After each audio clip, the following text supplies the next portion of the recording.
living worthy of the gospel. Philippians 1:27. Minsan, ang hirap maging consistent bilang Kristiyano. Di ba? Sa church, parang okay tayo. Pero pagbalik sa trabaho o school, parang ibang tao na. Pero ang sabi sa Philippians chapter 1 verse 27, whatever happens, conduct yourselves in a manner worthy of the gospel of Christ. Ibig sabihin, sa lahat ng oras, sa lahat ng lugar, dapat na ipapakita natin na tagasunod tayo ni Jesus. Hindi ito ibig sabihin na kailangan maging perpekto tayo. Pero kailangan nating magsikap na magpakita ng pag-ibig, katapatan, at kababaang loob. Kahit na mahirap. Pag sinabi nating Kristiyano tayo pero taliwas ang kilos natin sa sinasabi natin, nawawala ang bisa ng ating testimonya.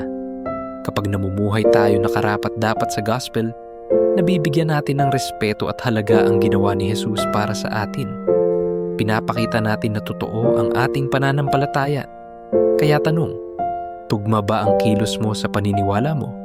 Nakikita ba sa lifestyle mo si Kristo? Kahit hindi madali, posible ito sa tulong ng banal na Espiritu. Hindi tayo nag-iisa.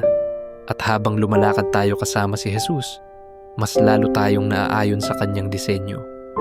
Tara, manalangin tayo.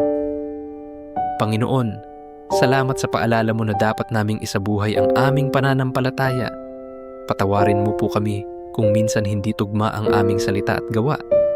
Tulungan mo kami na mamuhay ng tapat, may kabanalan at may pag-ibig gaya ng ipinakita ni Jesus.